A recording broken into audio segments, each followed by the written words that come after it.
বিকেল 4:30টার দিকে বাস সাফাহার বাজারে পৌঁছল। গোটা রাস্তায় রোজি মাহিরের বুকে ঘুমিয়ে গিয়েছে, আর মাহিরও রোজকে বুকে আগলে রেখে গভীরভাবে অনুভব করেছে। পৌঁছানোর একটু আগে মাহির রোজিকে ডেকে দিলে রোজির কিছুটা সময় লাগে নিজের অবস্থান বুঝতে। যখন সে বুঝতে পারলো সে মাহিরের বুকে মাথা দিয়ে আছে, তখন মেয়েটা মনে মনে চাইছিল এখন যেন সময়টা এখানেই থেমে যায়, আর সে আজীবন এই বুকে মাথা দিয়ে থাকবে। কিন্তু সময় তো আর কারো ইচ্ছার প্রাধান্য দিয়ে থেমে থাকে না। রোজি মাহিরের বুক থেকে মাথা সরাচ্ছে না দেখে মাহির নিজেই ওকে টেনে উঠিয়ে সিটে বসালো। তারপর নিজ হাতে রোজির এলোমেলো হয়ে যাওয়া স্কার্ফটা ঠিকঠাক করে দিল। কিছুক্ষণের মধ্যেই গাড়ি পুরোপুরিভাবে থেমে গেলে এক এক করে গাড়ির সকল যাত্রীর সাথে তারাও নেমে পড়ল। কিন্তু এবার রোজির খুব আফসোস হতে থাকে, সে যদি ঘুমিয়ে না পড়তো তাহলে মাহিরের বুকে থাকার ওই অমূল্য মুহূর্তটাকেও অনুভব করতে পারত। আফসোস আর নিজের প্রতি তীব্র রাগে রোজির কান্না পেয়ে গেল। অব্যক্ত কষ্টের কান্নাগুলো দলা ফাঁকি অবাধ্য চোখ দিয়ে গড়িয়ে পড়তে চাইছে। রোজির চোখে পানি টলমল করছে। এটা লক্ষ্য করে রিমু ওকে জিজ্ঞেস করলো, কি হয়েছে রোজি, তোমাকে এমন লাগছে কেন, কোনো সমস্যা? রোজির নিজেকে সামলানোর চেষ্টা করে বলল, কিছু না ভাবি, বাসের মধ্যে খুব দম বন্ধ লাগছিল, সাথে বমিও পাচ্ছিল, তাই এমন লাগছে। ও আচ্ছা, চিন্তা করো না, আর গাড়িতে উঠতে হবে না, এখন আমরা খোলা ভ্যানে করে বাকি রাস্তা যাব। রিমুর মামাতো ভাই আলম তাদেরকে এগিয়ে নিতে এসেছে। 40 লোকটা ভীষণ মিশুক প্রকৃতির। দেখা হওয়া মাত্রই তাদেরকে কেমন আপন করে নিয়েছে। বাড়িতে যাওয়ার জন্য 2টা ভ্যান ভাড়া করা হয়েছে। ব্যান্ডগুলো দেখে রোজিরা সবাই প্রথমে বেশ অবাক হয়েছিল, কেননা এই এলাকার ব্যান্ডগুলোর বাহিক্য গঠন একেবারেই আলাদা। ব্যাটারি চালিত, তবে ভ্যানের সামনের অংশ থেকে পিছনের অংশ পর্যন্ত 2 সারি সিটে বসানো। এক একটি সারিতে 3 জন যাত্রী করে মোট 6 জন যাত্রী মুখোমুখি হয়ে বসতে পারবে। আর একেবারে সামনের চাকার উপরে সিঙ্গেল সিটটি চালকের উপরে কোনো ছাউনি না থাকায় পুরো ভ্যান একেবারে ফাঁকা। রোজিরা এর আগে কখনো এরকম ভ্যান দেখেনি, আর দেখবেই বা কী করে। ঢাকা কিংবা রাজশাহীর রাস্তায় এই ধরনের গাড়ি চলতে দেখা যায় না। তবে এতক্ষণ বদ্ধ বাসে বসে থাকার পর ভ্যানে উঠে সকলেরই বেশ ভালো লাগছে। ভ্যানে ছাউনি না থাকায় বিকেলের হালকা রোদ পড়েছে ঠিকই, কিন্তু চলন্ত গাড়ির বাতাসে তা গায়ে লাগছে না। তারা ভেবেছিল ছবির মতো বিশাল বিশাল ধানের জমিন মাঠের মাঝখান দিয়ে গ্রামের রাস্তাটি বেয়ে চলবে, কিন্তু এই রাস্তা দিয়ে যাওয়ার সময় তাদের মনে হচ্ছিল তারা কোনো গভীর জঙ্গলের মধ্যে দিয়ে যাচ্ছে, কেননা এখানকার সকল জমিতেই আমের ফলন হয়। 2 পাশে আমের গাছের বাগান আর মাঝখানে দিয়ে চিকন রাস্তা।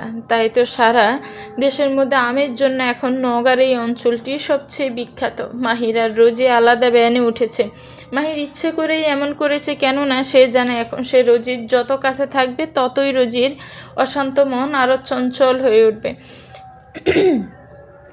পরে দেখা যাবে মেয়েটা এই সুন্দর প্রকৃতি উপভোগই করতে পারবে না। ভ্যানের একেবারে সামনের সিটে বসেছে তুবা, তার পাশে আসিফ বসেছে। সামনে বসার কারণে বাতাসে তুবার ছেড়ে রাখা সিল্কি চুলগুলো আসিফের চোখ মুখে এসে পড়ছে। এদিকে তুবার কোনো খেয়াল নেই, কিন্তু আসিফের তো মরে যাওয়ার অবস্থায়। একদিকে তুবার শরীর আর চুল থেকে বেসে আসা মাতাল করা ঘ্রাণ তাকে পাগল করে তুলছে, অন্যদিকে তুবার অবাধ্য চুলগুলো ওর মুখে এমনভাবে আদরে ছোঁয়ায় ভরিয়ে দিচ্ছে যে তার নিজেকে ধরে রাখতে খুব বেগ পেতে হচ্ছে। এই পিচ্ছি পেতনি তাকে এত চালাচ্ছে, কিন্তু সে তো ছেড়ে দেবার পাত্র নয়। সারা পথ তুবার শরীরের ঘ্রাণ আর চুলের ছোঁয়া গভীরভাবে অনুভব করেছে আসিফ, কিন্তু বাড়িতে পৌঁছে যাওয়ার সাথে সাথেই শুরু হয়ে যায় তুবা আসিফের ঐতিহাসিক যুদ্ধ। আসিফ বমি উঠার ভান করে বলে, পেতনি মার্কা চুলে কী সব কোম্পানির শ্যাম্পু লাগাস যে গন্ধে আশেপাশের মানুষের বমি চলে আসে, নাকি এখন বলবি এটা তো চুলের জন্মগত একেবারে খাঁটি ন্যাচারাল দুর্গন্ধ। তবে তুবা তার ডাগর ডাগর কাজল কালো চোখগুলো লাল করে আসিফের দিকে রাগান্বিত ছাউনি নিক্ষেপ করা ছাড়া বেশি কিছু করতে পারল না, কেননা এখানে মাহির কারিম সকলেই আছে। তাদের ভয়ে আসিফের 14 গোষ্ঠী উদ্ধার করার গালিগুলো পেটের মধ্যে চাপা দিয়ে রাখল তুবা। বাড়িতে ঢুকতে সবাই বেশ অবাক হয়ে গেল। এটা শুধু একটা বাড়ি নয়, একটা বাগানও বটে। বিরাট এরিয়া নিয়ে তৈরি করা বাড়িটির এক মাথায় একতলা বিশিষ্ট ইটের কয়েকটি ঘর, আর আরেক তলায় 2 তলা বিশিষ্ট মাটির ঘর রয়েছে। মাঝখানে বিশাল আঙ্গিনে এক পাশের ওয়াশরুমে রান্নাঘর, আর পুরো জায়গা জুড়ে নানা প্রকার ফলমূলের গাছ, আর সব কিছুই এত পরিপাটি করে গোছানো যায় তাদের মনে হচ্ছে তারা কোনো রিসোর্টে এসেছে। তাদের আসার আওয়াজ পেয়ে মাটির ঘর থেকে একজন বৃদ্ধ ও একজন মধ্যবয়স্ক নারী বেরিয়ে এলো, সাথে একটা 10-11 বছর বয়সী মেয়ে হলে। রিমু তাদের সাথে সকলের পরিচয় করিয়ে দিল। ওনারা হলেন মামি ও নানি, আর পিচ্ছি মেয়েটা ওর মামাতো বোন আছিয়া। রিমুর মামি ও নানি তাদেরকে এতটাই আপন করে নিল যে মনে হচ্ছিল ওরা বুঝি একে অপরের অনেক দিনের পরিচিত। বাড়ির মানুষগুলোর এত অস্থিরতা দেখে রিমু বলল, মামি এত অস্থির হবেন না দয়া করে, আমরাই তো এখানকার সবাই আপনাদের আপন লোক। তারপর তাদেরকে নিয়ে ইটের ঘরগুলোর একটিতে বসতে দেওয়া হলো। বাহির থেকে ঘরগুলোর খাড়া করা টিন দেখা গেল, ভিতর থেকে তা বোঝার উপায় নেই, কেননা টিনের নিচে পাশ ও মাটি দিয়ে কোঠা ফাড়া রয়েছে। এই কোঠার উপর দিয়ে মাটি দিয়ে নকশা করা রয়েছে। এতে ঘরের সৌন্দর্য আরও বৃদ্ধি পেয়েছে। গ্রামাঞ্চলে ইটের ঘরেও এরকম কোঠা ফাড়ার প্রচলন রয়েছে, এতে করে ঘর অনেক ঠান্ডা থাকে। রিমন মামি ও নানি অনেক রকম নাস্তা নিয়ে এলেন, যার বেশিরভাগই ছিল গাছের তাজা ফলমূল। খাবার শেষ হতেই হাসান বলল, চলো তোমাদেরকে আগে মাটির ঘরগুলো দেখিয়ে নিয়ে আসি। কিছুক্ষণের মধ্যে অন্ধকার হয়ে যাবে, তখন ভালো করে দেখতে পারবে না। রিমো, হাসান আর রুমি বাদে মাটির ঘরগুলোতে ঢুকতে সকলেরই বেশ ভয় করছিল, কেননা তারা প্রথমবার মাটির 2তলা বাড়ি দেখছেন, যদি ভেঙে পড়ে। সবার অবস্থা লক্ষ্য করে হাসান বলল, কোনো ভয় নেই, এই এলাকার বেশিরভাগ মানুষই এরকম মাটির বাড়িতে বসবাস করে। এছাড়া একটু যত্ন নিলেই একটা মাটির বাড়ি প্রায় 100 বছর পর্যন্ত নিখুঁত থাকতে পারে। হাসানের কথা শুনে সবাই একটু স্বস্তি পেল। তারপর সবাই ভয়ে ভয়ে 1 পা 2 পা করে ভেতরে প্রবেশ করলো, কিন্তু বিতরজি কিছুতে সামনে পা বাড়ানোর সাহস পাচ্ছে না। ওর দিকে লক্ষ্য করে মাহির মুচকি এসে ওর হাত শক্ত করে ধরে বুঝাতে চাইলো, কোনো ভয় নেই রোজ, আমি আছি। আমির তো তোকে আগলে রাখার জন্য তোর এই মাহি ভাই আছে। রোজির তো এই ভরসার হাতটিরই প্রয়োজন ছিল। এই হাত ধরে সে মাউন্ট এভারেস্টও জয় করতে পারবে, আর এটা তো তার তুলনায় তুচ্ছ একটা বিষয়। তারপর তারাও সবার পিছন ঘরে প্রবেশ করলো। মাহির মনে মনে বলছে, এই হাত কখনো ছেড়ে দিস না রোজ, বিপদ থেকে রক্ষা পাবার উসিলাতে হলেও আমার এই হাত আজীবন ধরে থাকিস। ভিতরে ঢুকে সবাই আরও এক দফা অবাক হয়ে গেল। এটা একটা ডুপ্লেক্স বাড়ির চেয়ে কোনো কিছু নয়। এই মুহূর্তে সকলেরই ভয় জ্বর উধাও হয়ে গেল, আর সবাই ঘুরে এদিক ওদিক দেখতে লাগলো। নিচতলায় 2টো বড় বড় রুম, তার সামনে একটি লম্বা প্রশস্ত বারান্দা, যেখানকার এক পাশে ডাইনিং টেবিল, আরেক পাশে সোফা রাখা রয়েছে। এখানে কোনো প্রকার আধুনিকতার কমতি নেই। আর বারান্দার উত্তর দিকে একেবারে শেষ মাথার উপর উঠার সিঁড়ি রয়েছে। তারা এবার সিঁড়ি উপরে উঠে গেল। উপরে নিচের মতোই 2টা রুম ও একটা লম্বা বারান্দা রয়েছে, তবে নিচের তুলনায় উপরে একটু গরম বেশি। নিচতলার ঘরগুলো এতটাই ঠান্ডা যে মনে হয় তীব্র গরমে সেখানে ফ্যান চালাতে হয় না। এতদিন তারা শুনে এসেছে মাটির ঘরকে গরিবের এসি ঘর বলা হয়, এখন তার প্রমাণও পেয়ে গেল। ঘরগুলো কারিমের এতটাই পছন্দ হয়েছে যে সে হাসানকে বলল, এই 2 দিন তাদের জন্য এখানেই থাকতে দেওয়া হয়। সন্ধ্যার আগে মাহিরা বাড়ির উঠানে খোলা আকাশের নিচে বসে আছে, আর বাড়ির চারপাশ নানা রকম গৃহপালিত পাখির ডাকে মুখরিত হয়ে উঠেছে। দিন শেষে দপায় দপায় হাঁস মুরগি তাদের নিড়ে ফেরার উদ্দেশ্যে রওনা দিচ্ছে।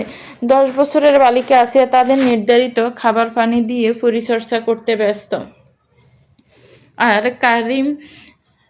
কারিমরা মুগ্ধ হয়ে সেই দৃশ্য উপভোগ করছে। হাসান পাতি হাঁসগুলো দেখিয়ে বলল, আজকে রাতে হাঁস বারবিকিউ করলে কেমন হয়?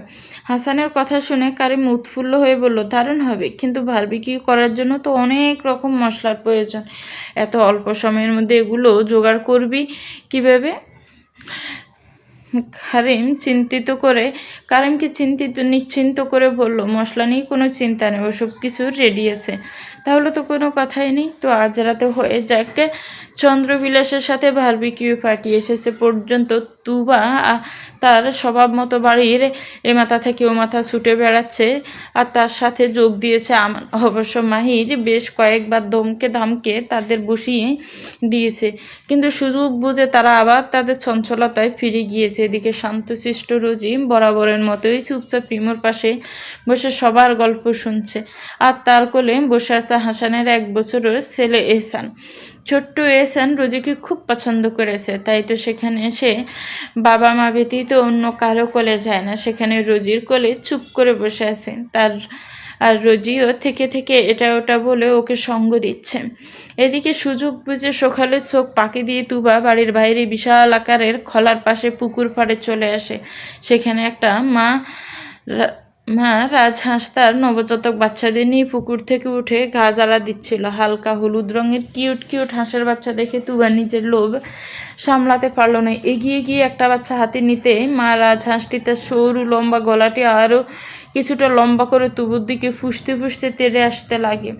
তৎক্ষণাৎ তুবা প্রচণ্ড আতঙ্কে বাচ্চাটাকে ছেড়ে দিয়ে বাড়ির দিকে দৌড় লাগায়। তুবা হলো শহরের মেয়ে, আদরের ঘরে দুলালি সে। গ্রামের এইরকম উঁচু নিচু জায়গায় চলাচল করে অভ্যস্ত নেই একেবারেই, তাই একটুখানি দৌড়াতে শুকনো মাটিতে সে হোঁচট খেয়ে পড়ে গেল মেয়েটা। মাটিতে পড়ে ওভাবেই বসে থেকে পিছনে তাকালো সে। হাঁসটি এখনও তার দিকে এর আগে ফুসতে ফুসতে তেড়ে আসছে। আতঙ্ক বিপদ টের পেয়ে সিটিয়ে উঠেছে মেয়েটা। ভয়ে উঠে দাঁড়াতেও পারছে না, আর না তো পারছে গলা ফাটিয়ে চিৎকার করতে।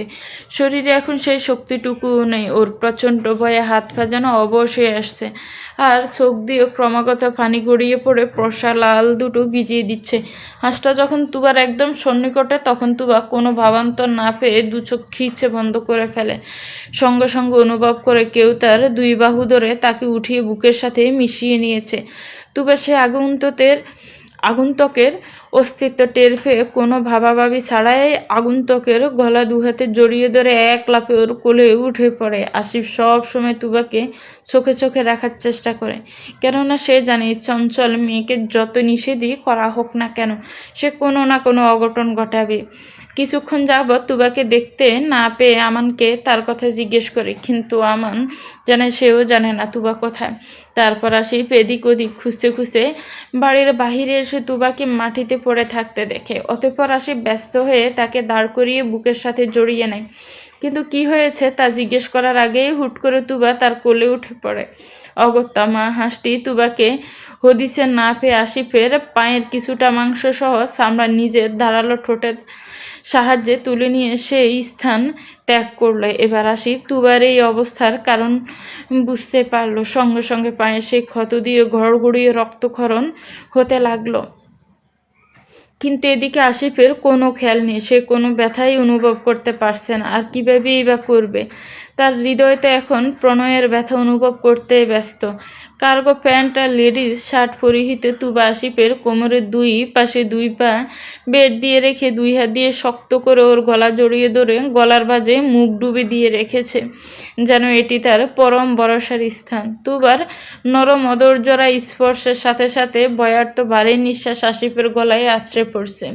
নরম কোমল কিশোরী শরীরটি আসিফের শক্ত পুরুষালী শরীরের সাথে একেবারে লেপ্টে আছে। এই অবস্থায় এক ভুবন বুলানো সৌন্দর্যের অধিকারিণী আর যদি সে হয় প্রিয় নারীটি, তাহলে তাকে এত কাছ থেকে অনুভব করলে কোনো পুরুষেরই হৃদয় শান্ত থাকতে পারবে না। আসিফও তার ব্যতিক্রম নয়। ওর হৃদয় প্রণয়ের আগুনে ক্রমাগত দগ্ধ হচ্ছে। সে খেয়াল কি আছে আসিফের হৃদয়ে অগ্নি সংযোগকারী কিশোরীটির? এমনটা অবস্থায় আসিফ না পারছি তুবাকে ছেড়ে দিতে, আর না তো পারছে শক্ত করে জড়িয়ে ধরে একেবারে নিজের মাঝে মিশিয়ে নিতে। বর্তমানে তার দৈহিক অস্তিত্ব 2 হাত মুষ্টিবদ্ধ করে পাথরের ন্যায় মূর্ত রূপ ধারণ করেছে। এইভাবে প্রায় 2-3 মিনিট পার হয়ে গেল। তুবা মা হাঁসটির দানবীয় রূপের আতঙ্ক থেকে বের হতে পারছে না, আর আসিফ পারছে না প্রেমগড় থেকে। আসিফের ধ্যান ভাঙলো আমানের ডাকে। আমান তুবাকে আসিফের কোলে দেখে অবাক হয়ে জিজ্ঞেস করলো, তুবাপুর কি হয়েছে ভাইয়া? হাপু তোমার কোলে উঠে আছে কেন? আসিফের মস্তিষ্কের সাথে সাথে মুষ্টি করে রাখা হাত দুটো স্বাভাবিক হয়ে আসে। এবার সে তার এক হাত আলতো করে তুবার পিঠে রেখে ও আরো হাত মাথায় বুলিয়ে দিতে দিতে বলল, কলিজায় দেখ, হাঁস চলে গিয়েছে, আর ভয় নেই, এবার নেমে পড় বাচ্চা। আসিফের ভালোবেসে করা সম্বোধনগুলো তুবার মস্তিষ্কে ভালোভাবে পৌঁছালো না। সে কোনো মতে আসিফের কোল থেকে নেমে পড়ল, কিন্তু প্রচণ্ড ভয় পাওয়ার কারণে থরথর করে কাঁপা শরীরটি নিয়ে ভালোভাবে দাঁড়াতে পারছিল না।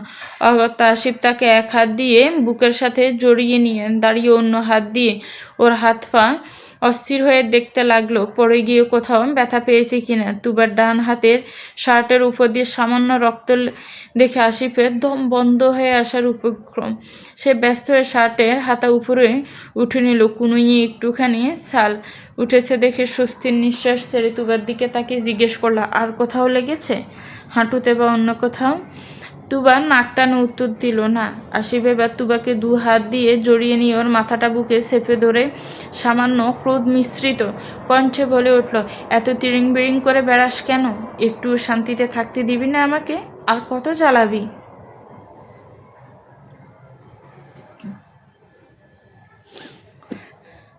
ওদের এমন অবস্থার কিছুই আমানের মাথায় ঢুকছে না। এমন সময় ওর চোখ পড়ল আসিফের পায়ের দিকে, ক্ষত স্থান দিয়ে ক্রমাগত রক্ত পড়ছে। আমান উদ্বিগ হয়ে জিজ্ঞেস করলো, ভাইয়া তোমার পায়ে কি হয়েছে? পা দিয়ে রক্ত পড়ছে তো। আসিফ এবার তুবাকে পাঁজা কোলে তুলে নিয়ে বাড়ির ভিতর যেতে যেতে বলল, কিছু না, বাড়িতে আয়। ওদেরকে এভাবে আসতে দেখে বাড়ির সকলে উদ্বিগ হয়ে কি হয়েছে তা জানতে চাইল। আসিফ ওদেরকে সংক্ষেপে সমস্ত ঘটনা খুলে বলল। সব শুনে মাহির বেশ রেগে গেল। সে আসিফের কোল থেকে তুবাকে নিজের কোলে নিয়ে বসে ঝাঁঝালো কণ্ঠে বলল, তোকে চুপ করে বসে থাকতে বলেছিলাম না? বড়দের কথা শুনতে ইচ্ছে করে না। এখানে আমার সাথে চুপ করে বসে থাকবি, আর একবার উঠলে পা ভেঙে রেখে দিব। এতক্ষণ তুবা ফুপিয়ে ফুপিয়ে কাঁদছিল, কিন্তু এখন মাহিরের দমক খেয়ে হেঁচকি তুলে কাঁদতে লাগলো। রিমু এগিয়ে এসে তুবার পাশে বসে ওর মাথাটা কাঁধে নিয়ে পিঠে হাত বুলিয়ে দিতে লাগলো। আসিফ বলল, ভাবি, ওর হাতের কুনেই ছিলে গিয়েছে, ওখানে অ্যান্টিসেপটিক লাগাতে হবে। পাশে দাঁড়িয়ে থাকা রিমুর ছোট বোন বলল, আমি এক্ষুনি নিয়ে আসছি। কিছুক্ষণের মধ্যেই রুমি অ্যান্টিসেপটিক নিয়ে এলো। মাহির সযত্নে বোনের ক্ষতস্থানে অ্যান্টিসেপটিককে লাগিয়ে দিচ্ছে। পাশে আসিফ মাথা নিচু করে চেয়ারে বসেছিল। অ্যান্টিসেপটিক লাগানোর সময় সময় তুবা উহ শব্দ করে উঠলে আসিফ চট করে মাথা তুলে অস্থির হয়ে মাহিরকে বলে উঠল, ভাই আসতে প্লিজ, ওই মনে হয় ব্যথা পাচ্ছে। যেন তুবার শরীরের ক্ষত নয়, ক্ষত আসিফের হৃদয়ে। সারাক্ষণ তুবার পিছনে লেগে থাকা ছেলেটাকে আজ তার জন্য এতটা উতলা হতে দেখে একদিকে সকলেই যেন হতবিম্ব, অন্যদিকে তেমনই খুশি। এমন দৃশ্য খুবই বিরল কিনা। অ্যান্টিসেপটিক লাগানো হলে মাহির সেটি রুমির হাতে দেয়। রুমি এটিকে আগের জায়গায় রাখতে যাবে, এমন সময় ও চোখ গেল আসিফের পায়ের দিকে। ক্ষত থেকে পড়া রক্ত এতক্ষণে জমাট বেঁধে রক্তক্ষরণ বন্ধ হয়েছে। রুমি আসিফের দিকে আবার দৃষ্টিতে তাকিয়ে জিজ্ঞেস করলো, আসিফ ভাই, আপনার পায়ে কি হয়েছে?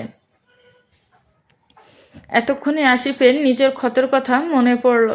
সে বলল, তেমন কিছু না, হাঁস একটু কামড় দিয়েছে। এতক্ষণে সকলের দৃষ্টি আসিফের পায়ে আবদ্ধ হয়েছে। কারিম দমকে উঠে বলল, একটু না, একটু কামড়ে একেবারে মাংস উঠে নিয়েছে। এতক্ষণ চুপ করেছিলি কীভাবে?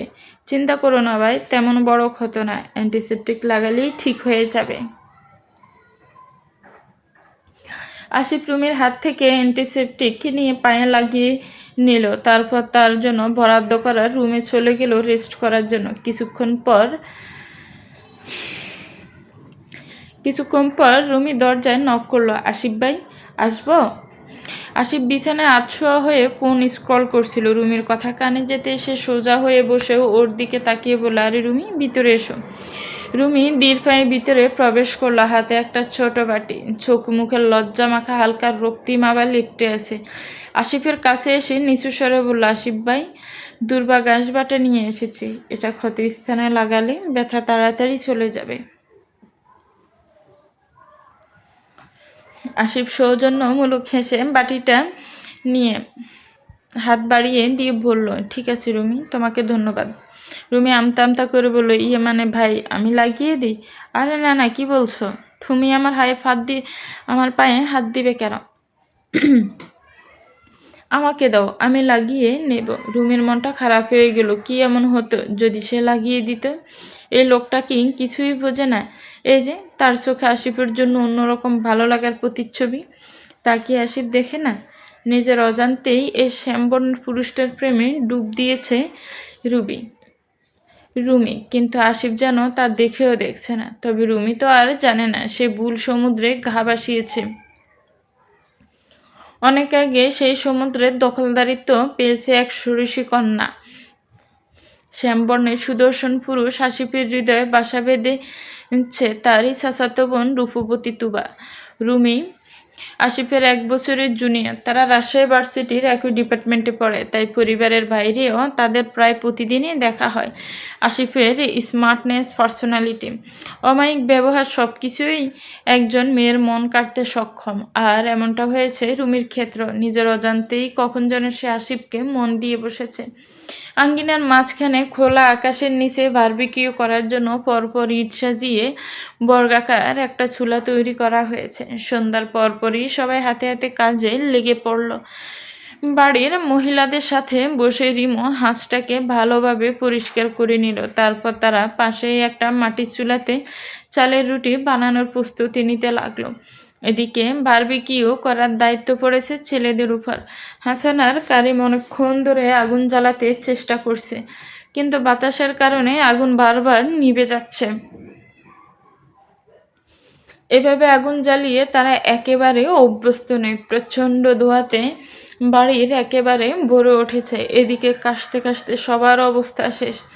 এমন একটা সময় যে হাসানের মামাতো ভাই আলমে এখন বাড়িতে নেই, তিনি খামারে গরু উঠাতে গিয়েছেন। কিছুক্ষণ পর মাহির এসে বলল, ভাই আমাকে দেখতে দাও। কারিম বলল, তুই পারবি? অনেক বাতাস কিন্তু। আশা করি পারবো। হাসান মাহিরের হাতে লাইটটা দিল।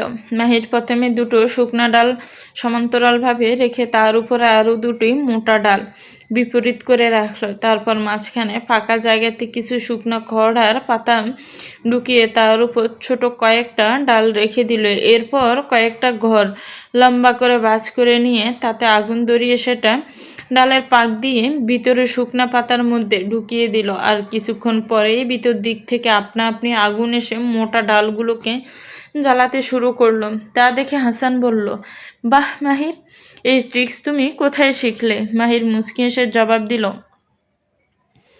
ভার্সিটিতে থাকাকালীন বন্ধুদের সাথে অনেক দুর্গম এলাকাতে ঘুরতে যাওয়া হতো, আর ওইসব ফাঁকা জায়গাগুলো তো অনেক বাতাস থাকে। তখন আমরা এভাবে আগুন জ্বালাতাম। যদিও পদ্ধতিটা আমার এক বন্ধুর থেকে শেখা। আধারে ডেকে গেছে চারপাশ। আঙ্গিনায় রুমি, তুবা, রোজি, আমানা, রাঁচি একটা বড় মাদুরের উপর বসে আছে, আর তাদের মাঝখানে বসে খেলছে ছোট্ট এহসান। বিকেলের ওই ঘটনার পর থেকে তুবা শান্ত মেয়ের মতো চুপচাপ হয়ে এক জায়গাতেই বসে আছে আর রুমির সাথে টুকটাক গল্প করছে। এদিকে রোজে একদিন আগুনের পাশে বসে থাকা মাহিরকে দেখেই চলেছে। আগুনের লেলিহান শিখায় মাহিরের পরশা মুখ জল জল করে উঠছে। তার উপর বিন্দু বিন্দু ঘামের কণা যেন মুক্তার ন্যায় চকচক করছে, আর তার নীল চোখ দুটি রক্তিম অগ্নি শিখের প্রতিফলন ঘটাচ্ছে প্রতিটি পলকে। রোজির চোখে মাহিরের এই রূপ, তার স্নিগ্ধতা কয়েক গুণ বাড়িয়ে দিয়েছে। মুহূর্তে রোজি যেন অন্য দুনিয়ায় হারিয়ে গেল। এমন সময় মাহিরও রোজির দিকে তাকালো। সঙ্গে সঙ্গে দুজনের চোখাচোখি হয়ে গেল, কিন্তু আজকে রোজির চোখ নামালো না। সে ঘোরের মধ্যেই চলে গিয়েছে, অপলক তাকিয়ে থাকলো জল করা একজোড়া নীলমণির চোখের দিকে। মাহিরও তার স্নিগ্ধ গোলাপের পানে তাকিয়ে হৃদয়ের তৃষ্ণা মেটাতে ব্যস্ত, যেন দুজন মানবী নির্মূলভাবে একে অপরকে খুঁটিয়ে খুঁটিয়ে দেখার প্রতিযোগিতায় নেমেছে, যেই প্রতিযোগিতার কোনো সমাপ্তি বিন্দু নেই। প্রায় কতক্ষণ ধরে তারা এভাবে একে অপরের দিয়ে তাকিয়ে আছে তার হিসাব নেই, কেননা তাদের দুজনের কাছে সময় থমে গিয়েছে। মাহিরের ধ্যান ভাঙল কারিমের স্পর্শে। কারিম বেশ কিছুক্ষণ ধরে মাহিকে ডাকছিল, কিন্তু মাহিরের কোনো রেসপন্স না পেয়ে সে এবারে গিয়ে সে মাহিরের কাঁধে হাত রেখে বলল, কিরে, কি ভাবছিস এত? কতক্ষণ ধরে ডাকছি তোকে? মাহির কিছুটা অপ্রস্তুত হয়ে বলল, হ্যাঁ ভাই বলো, কি বলছিলে? শিখগুলো আরেকবার উল্টিয়ে দিবি নাকি তাই বলছিলাম? হ্যাঁ, আরেকবার উল্টিয়ে দিতে হবে, দিচ্ছি আমি। খাওয়া দাওয়া শেষে আঙিনায় বসে হাসান, কারিম, আসিফ গান ধরেছিল। তাদের সাথে যোগ দিয়েছে ছোট্ট আমানও, যদি এখানে গিটার কিংবা কোনো অন্য কোনো বাদ্যযন্ত্র নেই, তবুও তারা খালি গলায় উচ্চস্বরে গাইছিল। কিন্তু বরাবরের মতোই মাহিরের গলা থেকে তারা গানের একটা শব্দ বের করতে পারেনি। এমন না যে তার গলার স্বর ভালো না বা সে গান গাইতে পছন্দ করে না। এমন একটা সময় ছিল যখন যে কোনো অনুষ্ঠানে মাহিরের গান দিয়ে শুরু হতো।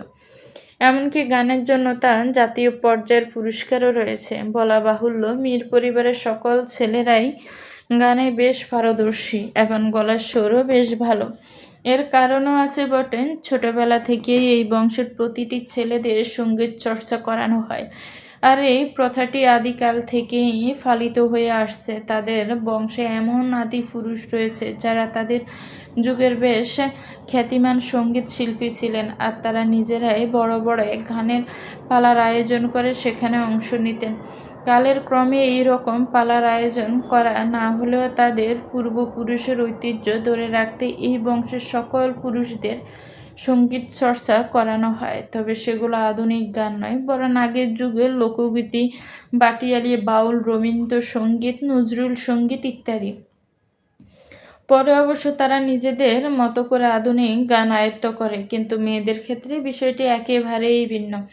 তারা সবসময় বাড়ির মেয়ে কিংবা মহিলাদের আড়ালে রাখতেন। তাদের ভাষ্যমতে মেয়েরা প্রদর্শিত হওয়ার কোনো বস্তু নেই, তাই বাড়ির মেয়েরা গান শিখতে কিংবা গাইতে পারবে কেবলমাত্র নিজেদের শখ পূরণ করতে। কিন্তু তুবা বা রোজি কারো গানের প্রতি তেমন একটা আগ্রহ নেই। তুবা একটু একটু হিন্দি আধুনিক গান শোনে এই যা, রোজি তো তাও শোনে না। হাসান আর আসিফ ঠিকঠাকভাবে গাইল, হাসান একেবারে গানের সুরের 12টা বাজিয়ে দিচ্ছিল। তার এমন কাণ্ড দেখে দিয়ে বলো, ও হাসান, তুমি একটু থামবে? তোমার ভাঙা গলার জন্য আমরা গানের আসল সুরে বলে বসছি। দিয়ার কথা শুনে হাসান গান থামিয়ে বলল, আমার হৃদয়ের প্রণয়নী, তুমি এভাবে বলতে পারো না। গান হলো এমন একটি শিল্প বা কলা যা গলা দিয়ে নয়, মন দিয়ে গাইতে হয়। তুমি আমার অর্ধাঙ্গিনী, তাই তাই কোথায় এখন আমার গালে একটা চুমু দিয়ে আমাকে উৎসাহিত করবে তা না, তুমি আমারে তুমি আরে আমাকে অনুৎসাহিত করছো, এটা কিন্তু উচিত নয়। যান। পিছন থেকে কারিম হাসানের কাঁধে হাত রেখে, সমস্যা নাই দোস্ত, তোকে উৎসাহ দেওয়ার জন্য তোর পাশে তোর এই বন্ধু সারা জীবন আছে। কাছে আয়, তোর কাঙ্ক্ষিত চুম্মাটা দিয়ে দে, দেখবি এই মুহূর্তেই তোর রক্ত টকবগে উঠবে। তখন শুধু উৎসাহ নয়, অশরীয় শক্তি এসেও ভর করবে তোর মধ্যে। কারিমের এখন কাণ্ডে হাসান তার মুখটা পিছনে নিয়ে বলল, সর শালা, তুই যেমন ভাবছিস আমি তেমন ছেলে নয়। ছেলে মানুষের চুমোতে আমার রক্ত টকবগি উঠা তো দূরের কথা, কুসুম গরমও হবে না। ওই ক্ষমতা শুধু আমার বইয়েরই আছে। সবার সামনে হাসানের এমন ঠোঁট কাটা কথা শুনে দিয়ে ভীষণ লজ্জা পেল। সে চোখ গরম করে হাসানের দিকে তাকিয়ে বলল, উফ, তুমি একটু চুপ করবে? আমাদের গান শুনতে দাও। এদিকে রোজির মনে হাজারো প্রজাপতি উঠছে। সে গান উপভোগ করবে কি? সে তো পিছন দিক থেকে তাকে এক হাত দিয়ে জড়িয়ে ধরে রাখা পুরুষটাকে অনুভব করতে ব্যস্ত। মাদুরে এক পাশে গুটিসুটি মেরে অশান্ত মনে বসেছিল রোজি। তখন মাহিরের দিকে ওভাবে তাকিয়ে থাকার পর থেকেই কেন জানি তার খুব অস্বস্তি লাগছে।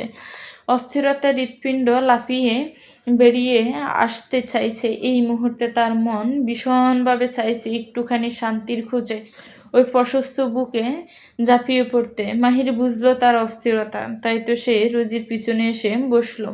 তারপর পিছন দিক থেকে তার মাথাটা টেনে নিয়ে বুকে রেখে তাকে 2 হাত দিয়ে আলতো করে আগলে নিল। ব্যাস, মাহিরের স্পর্শ পেতেই রোজির এতক্ষণ ধরে চটপট করতে থাকা হৃৎপিণ্ডটা শান্ত হয়ে গেল। যেন মরুভূমিতে ন্যায় খা খা করতে থাকা হৃদয়ের রহমতের বৃষ্টি এসে নামল। রোজি এবার আবেশের চোখ বন্ধ করে মাহিরকে অনুভব করতে লাগলো। এখানে কারিম, আসিফ, রিমু এই বিষয়টা লক্ষ্য করেছে। তারা জানে মাহির আর রোজির সম্পর্কটা কতটা গভীর, যদিও সময়ের কাছে সেটি এতদিন লুকায়িত ছিল। তাই তারা তাদেরকে আবার একসাথে দেখে বেশ খুশি হলো। কিছুক্ষণের মধ্যে রোজি মাহিরের বুকে ঘুমিয়ে তলিয়ে গেল। মেয়েটা অনেক চেষ্টা করেছে মস্তিষ্কে সজাগ রেখে মাহিরের বুকে থেকে প্রতিটা নিঃশ্বাস অনুভব করতে, কিন্তু এটা তো তার পরম শান্তির জায়গা। তাই প্রশান্তিতে কখন ঘুমিয়ে পড়েছে তা মেয়েটা টেরই পায়নি। আসিফ খেয়াল করলো রোজি ঘুমিয়ে পড়েছে, তাই সে মাহিরকে বলল, ভাই ফুল তো ঘুমিয়ে পড়েছে, এখানে অনেক চিল্লাচিল্লি হচ্ছে, ওর ঘুম ভেঙে যাবে, আমি ওকে রুমে শুইয়ে দিয়ে আসি। মাহির বলল, না থাক, তোকে যেতে হবে না, তুই আড্ডা দে, আমি দিয়ে আসছি, এমনিতে আমার এখানে ভালো লাগছে না। আসিফ বলল, ঠিক আছে ভাই। মাহির রোজিকে কোলে করে নিয়ে তার জন্য বরাদ্দকৃত রুমের দিকে পা ভাড়ালো। এদিকে গান আড্ডার আসর এখনো চলছে। বলা চলে আড্ডার সব থেকে চমৎকার পর্ব মাত্রই শুরু হলো। হাসানের মামি অনেক আগেকার মানুষ, তাই তিনি পৃথিবীতে ঘটে যাওয়া অনেক ঘটনার সাক্ষী, আর সেই অভিজ্ঞতা জুড়ি খুলে বসেছেন সবার সামনে। তার মধ্যে বেশিরভাগই ভৌতিক ঘটনা। মাহির রোজিকে বিছানায় শুইয়ে দেওয়ার সময় রোজির ঘুম সামান্য হালকা হয়ে এলো। রোজি ফিট করে চোখ খুলে মাহিরের দিকে কিছুক্ষণ তাকিয়ে রইল। তারপর ঘুমের ঘোরে মাহিরের গালে হাত ছুঁয়ে দিয়ে মিনমিনিয়ে কিছু আওড়াতে লাগলো। রোজির কথাগুলো ভালোভাবে শোনার জন্য মাহির তার কান রোজির মুখের কাছে নিয়ে এলো। রোজি বলছে, তোমাকে অনেক ভালোবাসি মাহি ভাই, আমাকে ছেড়ে আর যেও না প্লিজ, তোমাকে ছেড়ে থাকতে কষ্ট হয়। তারপরের অস্পষ্ট বাক্যগুলো আর বোধগম্য হলো না মাহিরের। তার গালে রাখা রোজির নরম হাতের ছোঁয়া হালকা হতে লাগলো। চোখ দুটো বন্ধ করে পুনরায় ঘুমের রাজ্যে পাড়ি দিল মাহিরের ছোট্ট রোজ। আর মাহির কিছুক্ষণ ওভাবে তাকিয়ে রইল রোজির নিষ্পাপ মুখ পানে।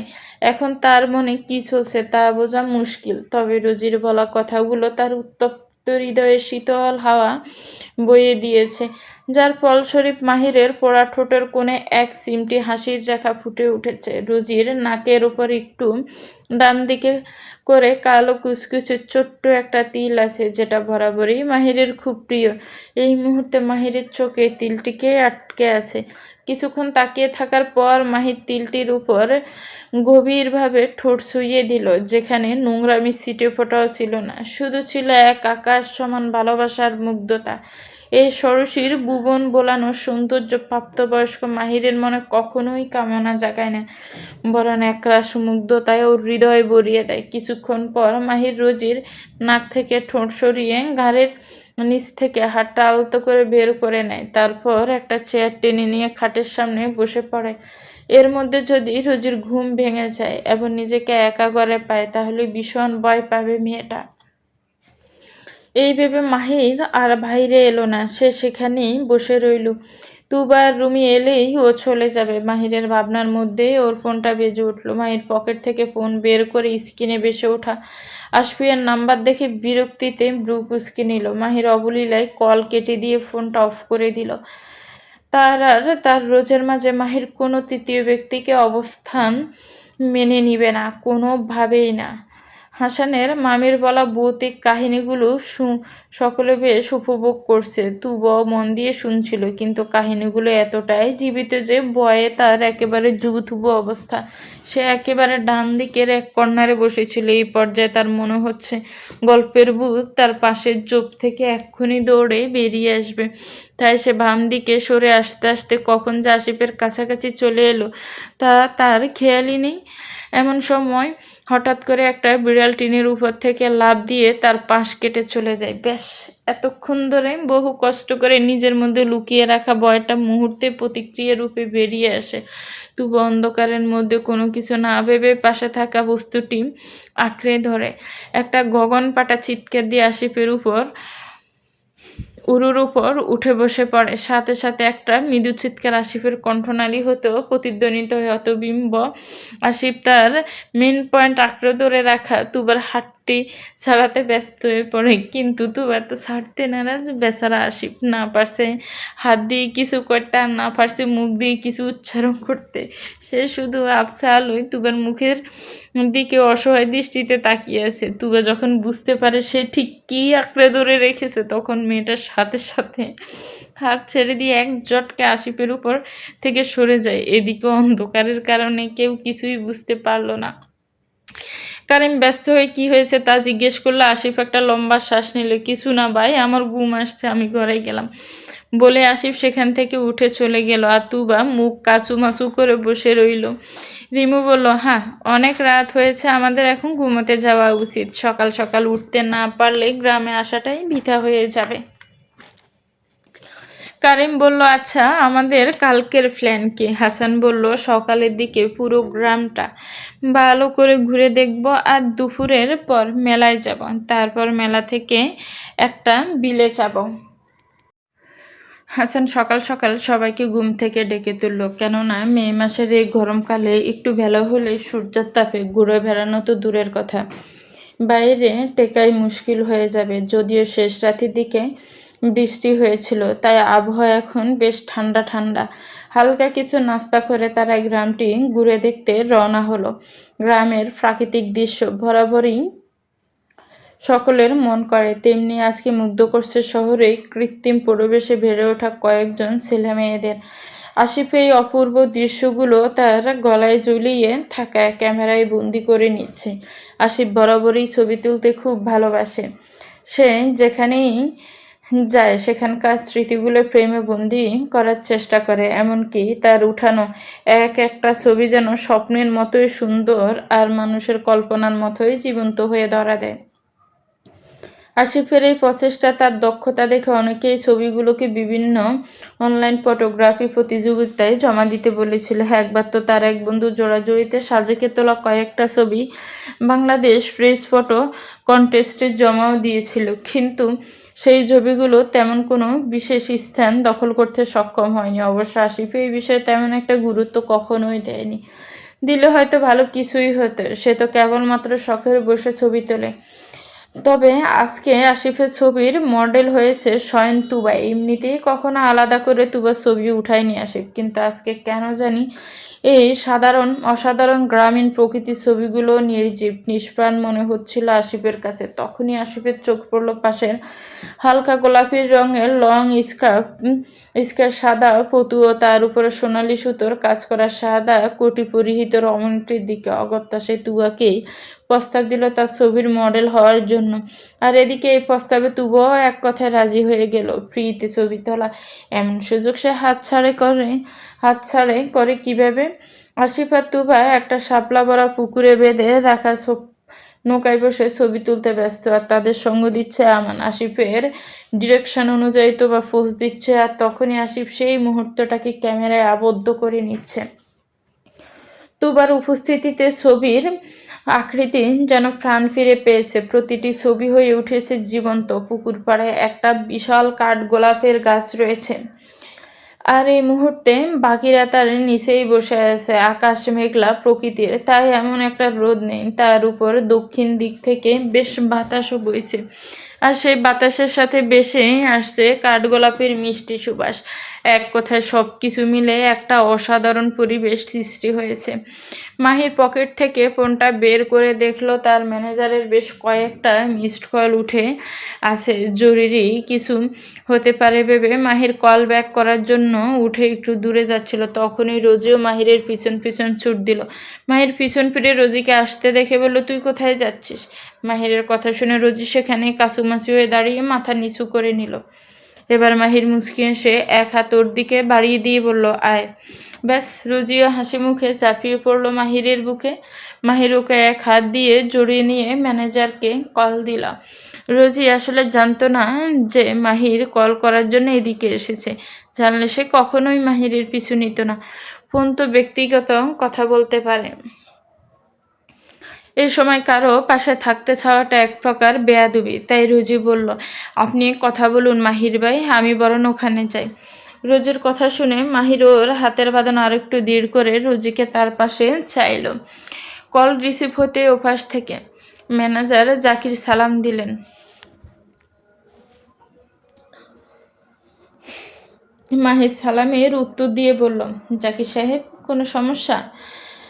Sir, crown industry 5 lakh share issue করেছে। খুব ভালো। অফার মূল্য কত রেখেছে? সবগুলো শেয়ারের মোট অফার দাম 70 কোটি ধার্য করা হয়েছে। ঠিক আছে, আপনি আমাদের তরফ থেকে বিড দাম 80 কোটি বলেন। স্যার, এতগুলো শেয়ার একসাথে কেনাটা একটু রিস্ক হয়ে যাচ্ছে না? আল্লাহ না করুক যদি বাজার নেমে যায়। জাকির সাহেব, এরকম সুযোগ বারবার আসে না। ঠিক আছে স্যার, আমি কথা বলছি। এদিকে রুজি ফ্যাল করে রিমুর অত্যন্ত সিরিয়াস ভঙ্গিতে কথা বলা মাহিরের মুখের দিকে তাকিয়ে আছে। মাহিরের বলার সব কথা তার মাথার উপর দিয়ে যাচ্ছে। আসলে মির গ্রুপ অফ ইন্ডাস্ট্রির কয়েকটি শাখা রয়েছে, যেমন পোশাক, খাদ্যদ্রব্য, কসমেটিক্স, ইলেকট্রনিক্স, হোটেল ও পর্যটন। এর মধ্যে পোশাক ও কসমেটিক শিল্পের শাখা পরিচালনা করে মুস্তফা আলী ও লুৎফুর রহমান একসাথে। কারিম ব্যবসায় খুবই দক্ষ, তাই খাদ্যের আর হোটেলের দুটি শাখায় সে দেখাশোনা করে। আর ইলেকট্রনিক্সের দায়িত্ব হাতে নিয়েছে মাহির। আসিফকে ব্যবসা বাণিজ্য থেকে দূরে রাখা হয়েছে। পড়াশোনা শেষ না হওয়া পর্যন্ত সেও ব্যবসায় বসতে পারবে না। আর মাহিরের বাবা সাদ্দাত হোসেন নির্দিষ্ট কোনো শাখা পরিচালনা করেন না, বলেন তিনি সম্মিলিতভাবে সকল শাখার ভিত্তিরূপে কাজ করেন। মাহিরের ম্যানেজারের নাম জাকির।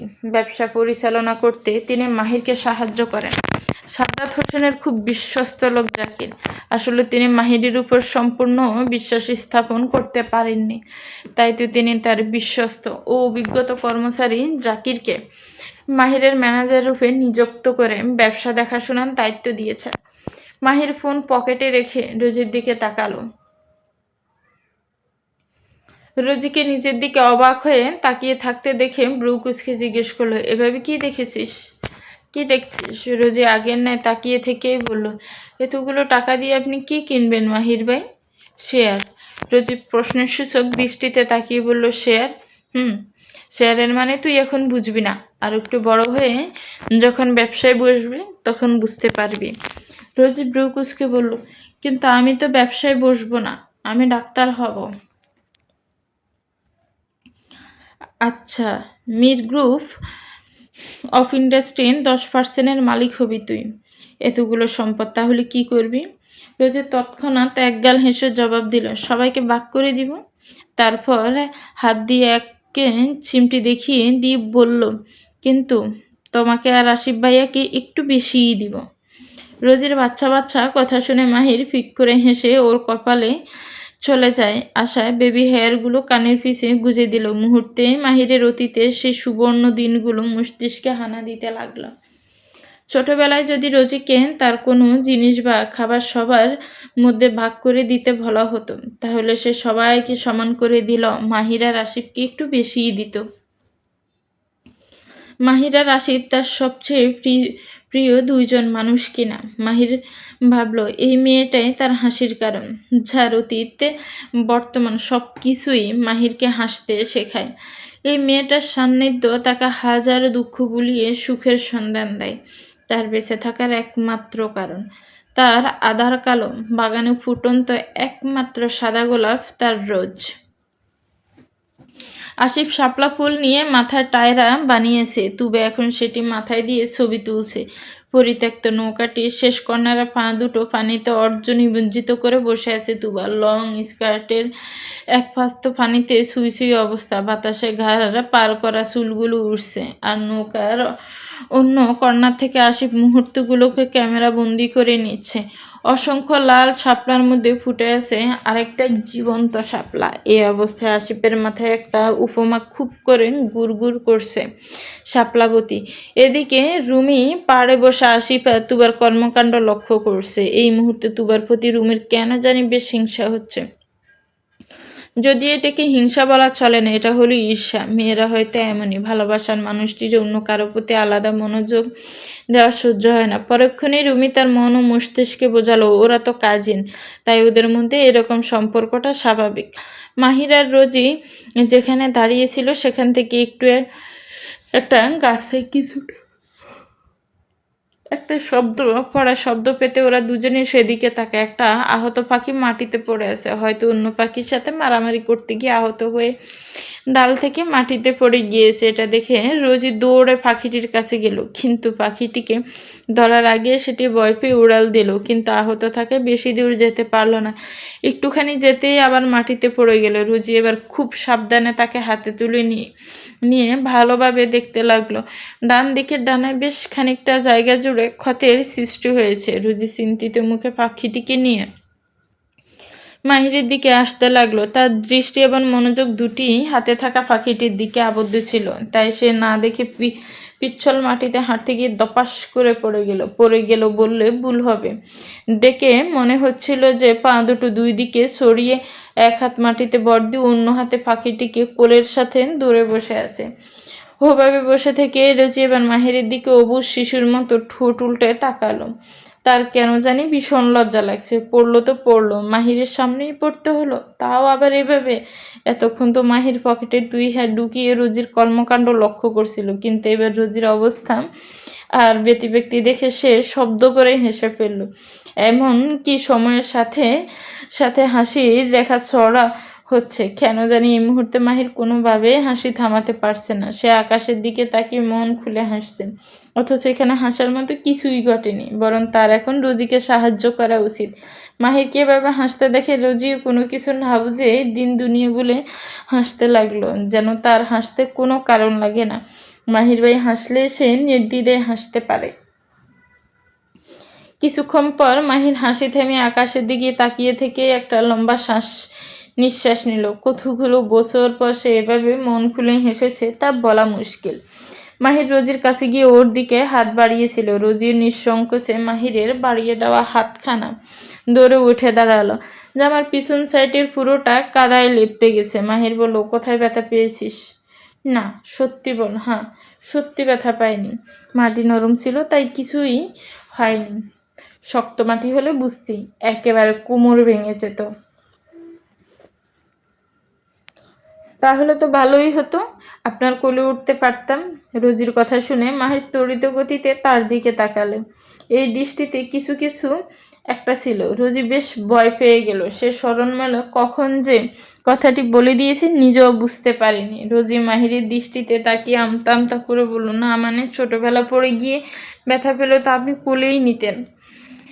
তারপর আস্তে করে চোখ নামিয়ে মাটিতে দৃষ্টি আবদ্ধ করে নিল। মাহির কিছুক্ষণ ধরে রোজির দিকে একইভাবে তাকিয়ে থাকলো। তারপর চল বলে রোজিকে ছাড়াই দ্রুত গতিতে হাঁটতে লাগলো। রোজিও একটা ফাঁকা নিঃশ্বাস ছেড়ে মাহিরের পিছন পিছন যেতে লাগলো। আগের জায়গায় ফিরে আসতে রোজির অবস্থা দেখে রিমু জিজ্ঞেস করলো, রোজি তোমার এই অবস্থা কেন? পড়ে গিয়েছিলে নাকি? হ্যাঁ ভাবি। রিমু এবার রোজির কাছে এগিয়ে এসে বলল, পড়ে গেলে কিভাবে? কোথাও ব্যথা পেয়েছ? পিছলে পড়েছি, কিন্তু মাটি নরম থাকায় তেমন ব্যথা পায়নি। হাসান বলল, যাক, তুবার মতো রোজি এবার আচার খেলো। একদিকে দিয়ে কিন্তু ভালোই হলো বোন। গ্রামে আসার স্মৃতি তোমরা কখনো ভুলতে পারবে না। রোজির হাতে পাখি দেখে রিমি বলল, এই পাখি কোথায় ফেলে? গাছ থেকে পড়ে গিয়েছে ভাবি, ও ডানায় ব্যথা পেয়েছে তাই ঠিকভাবে উঠতে পারছে না। এবার আসিয়া রোজির কাছে এসে পাখিটিকে দেখে বলল, ও মা, এটা তো দেখি গুগু পাখি, এই পাখি খাওন যায়? আসিয়ার কথা শুনে রোজি বলল, কিন্তু আমি ওকে খেতে দিব না, আমি ওকে সুস্থ করে তুলব, তারপর আকাশে ছেড়ে দেব। আসিয়া বলল, আমি তো এমনি কইলাম পুপি, ওরে খামু না। আচ্ছা, ওর চিকিৎসা করতে হবে। এখানে তো পশু হাসপাতাল নেই, তাই না? রোজির কথা শুনে হাসান হেসে বলল, এখানে মানুষেরই হাসপাতাল নেই রোজি, আর পশুর হাসপাতাল তো দূরের কথা। রোজি চিন্তিত স্বরে বলল, কিন্তু চিকিৎসা না করলে তো মরে যাবে।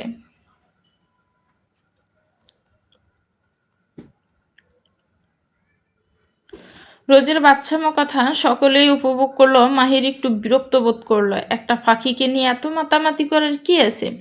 পরক্ষণে ভাবলো সে কি এই তুচ্ছ পাখিটির প্রতি হিংসাবোধ করছে। ইতিমধ্যে আশফিয়া কয়েকটা দুর্বা ঘাস দাঁত দিয়ে চিবিয়ে ক্ষতস্থানে লাগিয়ে দিয়েছে। তারপর বাড়িতে এসে গুগুটিকে একটি খাঁচায় রেখে কিছু ধান আর পানি দেওয়া হলো। দুপুরের পর ওরা একটা মেলায় গেল। মেলা থেকে বেশ বিকেলের দিকে একটা বিলে আসলো। বিলটির নাম জবাই বিল। পর্যটন কেন্দ্র হিসেবে বিলটি এই এলাকায় বেশ জনপ্রিয়। ভালোভাবে বিলটির সৌন্দর্য উপভোগ করার জন্য একটি নৌকা ভাড়া করা হলো। নৌকায় উঠে কারিম, আসিফ আর হাসান একসাথে উচ্চস্বরে গান ধরল। মাঝি ভাইয়া যাও রে, অকুল দরিয়ার মাঝে আমার ভাঙা নাও, মাঝি ভাইয়া যাও রে। বাড়িতে ফিরতে ফিরতে প্রায় এশা হয়ে গেল। রাতে খাওয়ার সময় কারিম মাহিরকে দেখিয়ে দিয়ে বলল, আলম ভাই আমার ছোট ভাই মাহির, আমার বড় আব্বু মীর সাজ্জাদ হোসেনের একমাত্র ছেলে। পেশায় একজন সরকারি কলেজের প্রফেসর, একই সাথে ব্যবসায়ী। দেখতে শুনতেও কিন্তু মাশাআল্লাহ খুবই সুদর্শন। কারিমের কথা শুনে সবাই খাওয়া বাদ দিয়ে উৎসুক দৃষ্টিতে ওর দিকে তাকালো। আলম বলল, ভালোই দেখতাছি তো, যেমন রূপ তেমন গুণ, ব্যবহারও খুব ভালো। এখন কথা হলো ভাই, আমার বড় হয়েছে, বিয়ে দিতে হবে, তো ভাবছি এই এলাকাতেই একটা বিয়ে করিয়ে দিব। এলাকাটা সুন্দর আছে, আর মেয়েগুলো তো আরও বেশি সুন্দর। শেষের বাক্যটি বলার সময় কারিম রিমুর দিকে আর চোখে তাকিয়ে বললে। রিমু উপহাস করে বলল, আলম ভাই, দুটো মেয়ে দেখেন, ছোট ভাইয়ের সাথে বড় ভাইয়েরও বিয়ে দেওয়া হবে। আফটার অল এই এলাকাটা শ্বশুরবাড়ি হিসেবে ওনার অনেক পছন্দ হয়েছে, আর মেয়েগুলো বউ হিসেবে অনেক সুন্দর। কারিম বলল, না ভাই, আগে একটাই দেখেন, পরেরটা পরে দেখা যাবে। আলম বলল, হাসা হাসা কইতেছেন নি, ছোট ভাইয়ের এই জায়গায় বিয়ে দিবেন? হ্যাঁ ভাই, সত্যি সত্যি বলতেছি, একটা ভালো মেয়ের সন্ধান করেন, আর একটু লক্ষ্য রাখবেন যেন আমার ভাইয়ের পাশে মানায়, মানে একটু সুন্দরী আর কি।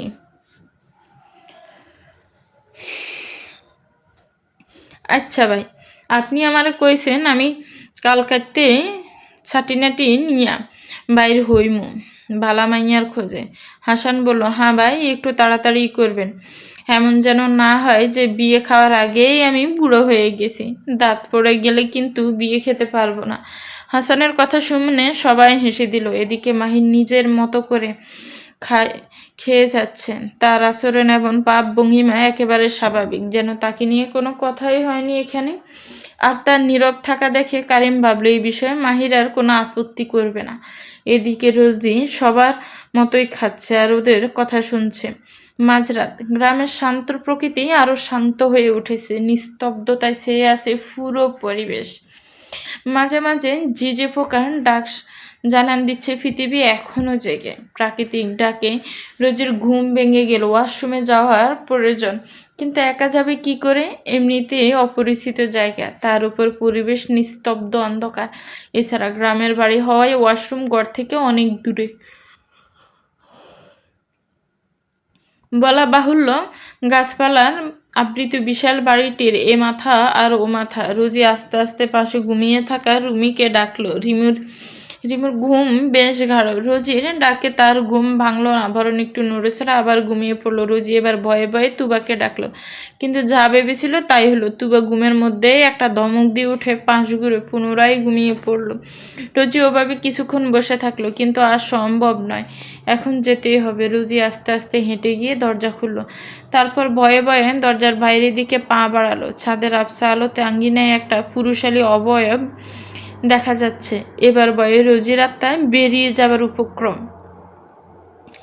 সে স্ট্যাচু হয়ে দাঁড়িয়ে আছে।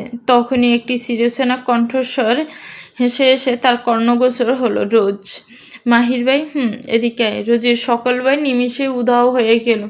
সে এক দৌড়ে মাহিরের সামনে এসে দাঁড়ালো। মাহিরের হাতে জ্বলন্ত সিগারেট, মুখের অবয়ব দোয়াটা ছেড়ে দিয়ে বলল, ওয়াশরুমে যাবি? রোজি উপর নিচ মাথা নাড়িয়ে সম্মতি দিল। মাহির আয় বলে ওয়াশরুমের দিকে যেতে লাগলো। রোজিও মাহিরের পিছন পিছন হাসছে। ওয়াশরুমের কাছাকাছি আসতেই মাহির থেমে গিয়ে রোজিকে ভিতরে যেতে ইশারা করলো। রোজি ওয়াশরুম থেকে বের হয়ে এক দৌড়ে মাহিরের সামনে এসে দাঁড়ালো। মাহির আধফোড়া সিগারেটটা এক হাতে রেখে অন্য হাত দিয়ে রোজির হাত ধরে একেবারে আঙ্গিনার মাঝখানে নিয়ে এলো। তারপর পকেট থেকে দুটো কাঠের ছুরি বের করে এগিয়ে দিল রোজির দিকে। ছুরি দেখে রোজির চোখ দুটো খুশিতে জল জল করে উঠল। সে মাহিরের হাত থেকে ছুরি জোড়া নিজের হাতে নিয়ে এদিক ওদিক ঘুরিয়ে ফিরিয়ে দেখতে দেখতে বলল, ওয়াও, অনেক সুন্দর। আমার জন্য এনেছেন মাহির ভাই? মাহিরের কাছ থেকে কোনো উত্তর এলো না। সে নির্লিপ্ত ভঙ্গিতে সিগারেট টান দিয়ে আকাশের দোয়া ছেড়ে দিতে ব্যস্ত। মাহিরের নীরবতা লক্ষ্য করে রোজি ভাবল সে বোকার মতো প্রশ্ন করে ফেলেছে। কিছুক্ষণ পর রোজি একগাল হেসে ছুরি দুটো মাহির দিকে এগিয়ে দিয়ে বলল, তাহলে পরিয়ে দিন। মাহির এবার মুচকি এসে হাতে সিগারেটটি দুই ঠোঁটের মাঝখানে আটকে রেখে ছুরি জোড়া হাতে নিল। তারপর অতি সনপর্ণে রোজের কোমল হাতে পরিয়ে দিল।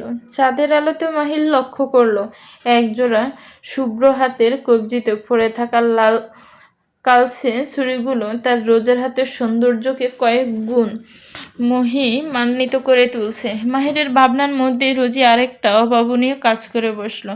সেদিনের মতো সে আজকেও মাহিরের গালে টুপ করে একটা সুমুখে এক দৌড়ে পালিয়ে যেতে উদ্যত হলো। কিন্তু আজকে আর মাহির তাকে যেতে দিল না। পিছন থেকে রোজির বাম হাত খপ করে ধরে নিল ওই। তারপর হাত টেনে নিয়ে নিজের সামনে দাঁড় করালো রোজিকে। এবার মাহির হাতে সিগারেটটা মাটিতে ফেলে দুই হাত দিয়ে রোজির মাথাটা শক্ত করে ধরো ওর নাকের কাছে তিলটের উপর ঠোঁট ছুঁয়ে রাখলো নিরালায়। দুজনের নিঃশ্বাস প্রশ্বাস আশ্রে পড়ছে একে অপরের মুখের উপর। মাহিরের নিঃশ্বাসের সাথে ভেসে আসছে সিগারেটের ঝাঁঝালো গন্ধ। এমনি সময় হলে রোজি নির্ঘাত বমি করে ভাসিয়ে দিত, কিন্তু এখন সময় আর পরিস্থিতিটা এমন যে এই দুর্গন্ধ তার নাকে সুঘ্রাণ ঠেকছে। প্রশান্তিতে ভরে উঠছে হৃদয় মন দুটোই। প্রায় 5 মিনিট পর মাহির ওকে ছেড়ে ওর হাত ধরে দাঁড়ালো। উভয়ের দৃষ্টি আবদ্ধ হয়ে আছে আকাশে জল জল করা ঊর্ধ্ব চারটির দিকে। তাদের সম্পর্কটা যদি প্রণয়ের হতো তাহলে এই মুহূর্তটার নাম দেওয়া যেত এক প্রেম গণচন্দ্রবিলাস। দুজনের নিস্তব্ধতার মাঝেই কেটে গেল বেশ কিছুটা সময়। গভীর নিস্তব্ধতা কেটে রোজি বলল, আপনি এখানে বিয়ে করবেন মাহির ভাই? মাহির রোজিকে একটু বাজিয়ে দেখতে আকাশের পানে দৃষ্টি রেখে বলল, ভাবছি করব। কেন, তুই খুশি হবি না? মাহিরের কথা শুনে খুশিতে রোজির চোখ মুখ উজ্জ্বল হয়ে উঠল। হাসি মুখে বলল, অবশ্যই খুশি হব মাহির ভাই। এই গ্রামটা আমার অনেক পছন্দ হয়েছে। আপনি এখানে বিয়ে করলে আমি কিছুদিন পরপরই এখানে আসতে পারবো, তাই না? এক মুহূর্তের বিলম্বে মাহিরের সোয়াল শক্ত হয়ে উঠল। চোখের পাতা দুটো একবার বন্ধ করে নিয়ে পাকা একটা শ্বাস মিলিয়ে দিল।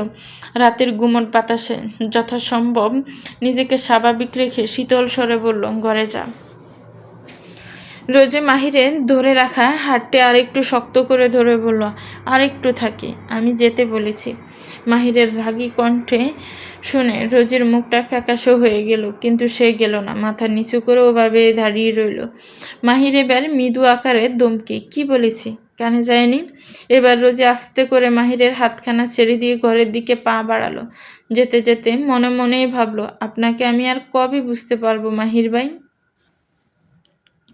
রোজির যাওয়ার পানে কতক্ষণ তাকিয়ে থেকে পকেট থেকে আরেকটা সিগারেট বের করে তাতে আগুন ধরালো মাহির। রাগে তার হাত পা কাঁপছে। মাহির ভাবছে এই অবুঝ মেয়েটাকে নিয়ে কি করবে সে। মেয়েটা এখনও তাদের সম্পর্কটাকে আপন ভাই বোনের মতো ভাবে, আর সেই হিসেবে কাছাকাছি থাকতে চায়। ভালোবাসা পাবার জন্য মরিয়া হয়ে থাকে। তার প্রতি রোজির ভালোবাসা একটুকুও পাল্টায়নি। সে আজও মাহিরকে 15 বছর আগের মতো করেই ভালোবাসে। কিন্তু রোজির প্রতি মাহিরের ভালোবাসা তো পাল্টেছে। সে এখন আর রোজিকে 15 বছর আগের মাহিরের মতো করে ভালোবাসে না। সে রোজিকে আগের থেকেও গভীরভাবে চায়, অন্তরের অন্তঃস্থল থেকে চায়। মাহির শূন্য আকাশের পানে তাকিয়ে মনের চাপা কষ্টগুলো সিগারেটের ধোঁয়ার সাথে বাতাসে মিলিয়ে দেওয়া বৃথার চেষ্টায় ব্যস্ত। আপন মনে আওড়ালো, তোর প্রতি আমার ভালোবাসা এক বিন্দুও পাল্টায়নি রোজ। যেটা পাল্টেছে সেটা হলো ভালোবাসার উপমা। সকাল সকাল হাসান আর কারিম ফ্রেশ হয়ে আঙ্গিনায় বসে সতেজ হাওয়া গায়ে মাখছিল। এমন সময় আলম তাদের পাশে বসে বলল, বুঝছেন ছোট ভাই, কালকা সারা রাত মনে মনে মাইয়া খুঁজছি। হাসান বলল, তা দুই একটা মাইয়া কি পাইলেন আলম ভাই? পাইছি, একখান খাটি মাইয়া আমগো পরের গ্রামে শাহুর দুইটা ফলা আর একখান মাইয়াখান দেখতো ডের রূপবতী, ঢাকার কলেজে পড়ে, বংশ আদি বালায় একের উচ্চবিত্ত। আপনারা রাজি থাকলে আমি আজকে শাহুর লগে কথা কমু। কারিম বলল, তা ঠিক আছে ভাই, কিন্তু এত তাড়াহুড়া করার দরকার নেই। হাসান বলল, তুই এখানে তাড়াহুড়ের কি দেখলি কারিম? কথা না বললে তো বিষটা এগুলো কি করে? তাছাড়া আমরা আজকেই চলে যাব, তাই যাওয়ার আগে যদি কথাবার্তা ঠিকঠাক করা থাকে তাহলে রাজশাহী ফিরে আমরা সবাইকে নিয়ে একদিন মেয়ে দেখতে আসলাম, তারপর মেয়ে পছন্দ হলে সরাসরি বিয়ের দিকে এগুতে পারবো, কি বলিস? ঠিক আছে, কিন্তু এর আগে মাহিরের সম্মতি দরকার। তো তুই বল মাহিরকে, ওর অগোচরে তো কিছু করছি না।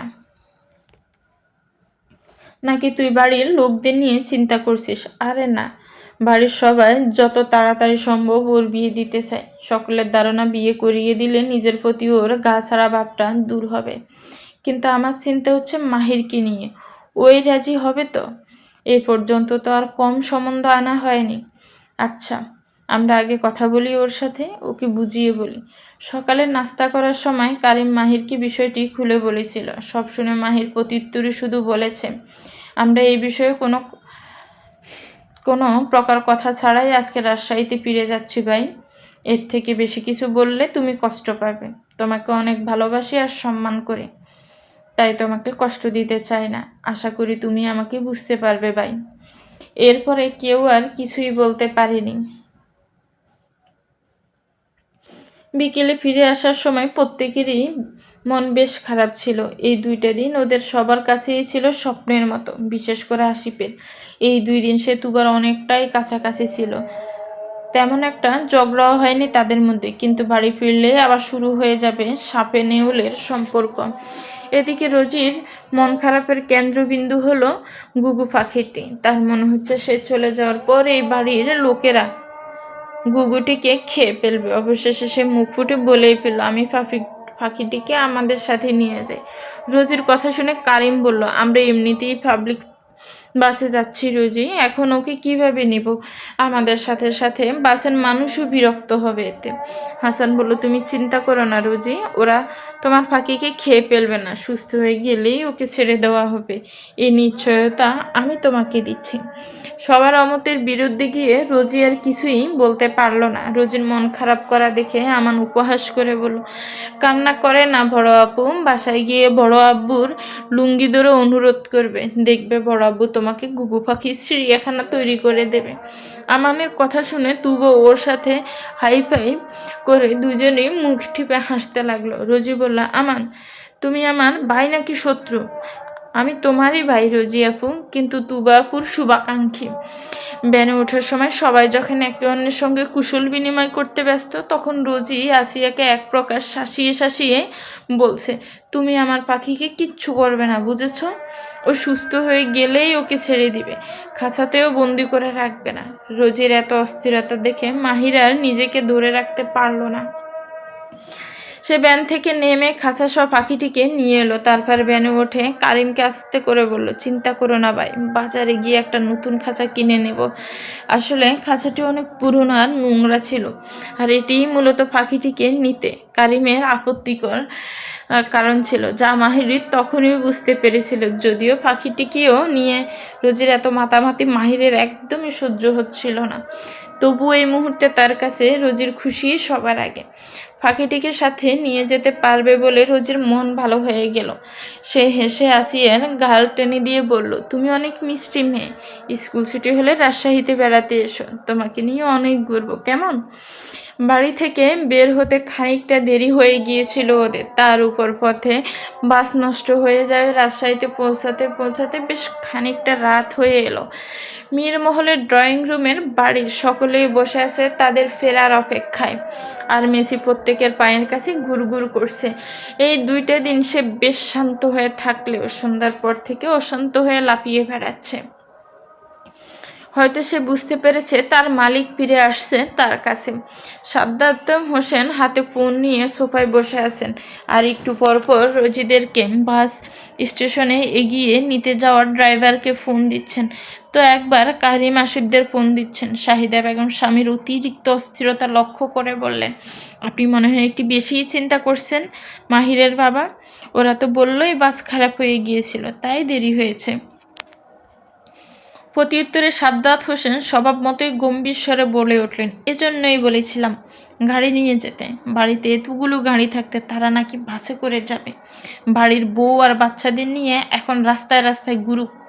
মোস্তফা হোসেন বললেন, চিন্তা করবেন না ভাইজান, বাচ্চাদের দেখে রাখার জন্য ওদের বড় 3জন ভাই আছে, আর বাড়ির বউকে দেখে রাখার জন্য একজন দায়িত্ববান স্বামী আছে। মোস্তফা হোসেনের কথার মাঝে রোজিরা দরজা দিয়ে প্রবেশ করলো। রোজিকে দেখে মেসি এক দৌড়ে ওর কাছে এলো। রোজিও হাঁটু গেড়ে বসে মেসিকে কোলে উঠিয়ে নিল। আদর করতে করতে আবেগ বিনিময় করতে লাগলো দুজনে। 2টা দিন পর বাড়ি যেন আবার প্রাণ ফিরে পেল। গাড়ি না নেওয়াতে সাদ্দাত হোসেন বেশ রেগে আছেন সবার উপর। মাহির ব্যতীত সকলে এখন তার সম্মুখে বসে আছে। তুবা সাদ্দাত হোসেনের পাশে বসে গলা জড়িয়ে ধরে ধরে পড়লো, বাস নষ্ট হয়েছিল বলেই তো আজকে অ্যাডভেঞ্চার ফিল পেলাম আব্বু। এত বড় রাস্তাকে যে কিভাবে পার হয়ে এলাম বুঝতেই পারলাম না। আর তোমার ওইসব 4 চাকাতে উঠলো তো রাস্তা পোড়াতে চায় না, খুবই বোরিং। তোমার আম্মাজান বাসের ফ্যান হয়ে গিয়েছে আব্বু। সাদ্দাত হোসেন এবার রোজিকেও ডেকে পাশে বসালেন। দুজনকে একসাথে বুকে জড়িয়ে নিয়ে বললেন, আমার আম্মাজানেরা এই 2 দিন বুঝি খুব মজা করেছে? দুজনে একসাথে বলে উঠল, হ্যাঁ অনেক আনন্দ করেছি। আচ্ছা এখন রুমে গিয়ে ফ্রেশ হয়ে নাও, খাবার খেতে হবে। সাদ্দাত হোসেনের অনুমতি পেয়ে সকলে নিজ নিজ ঘরে চলে গেল। কিছুক্ষণ পর ফ্রেশ হয়ে রাতের খাবারের জন্য আবার নিচে নেমে এলো। এইবার এই ডাইনিং টেবিলটা এত বড় যে পরিবারের সকলেই একসাথে বসে স্বাচ্ছন্দ্যে খেতে পারে।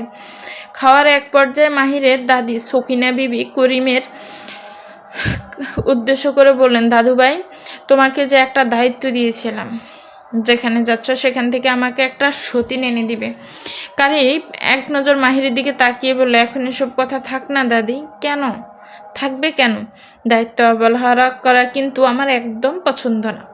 এই পর্যায়ে তুবা টুপ করে বলে উঠল, কারিম ভাইয়ের কোনো দোষ নেই দাদি। কারিম ভাই তোমার সতীন জোগাড় করেছিল ঠিকই, কিন্তু মাহির ভাই তাকে রিজেক্ট করে দিয়েছে।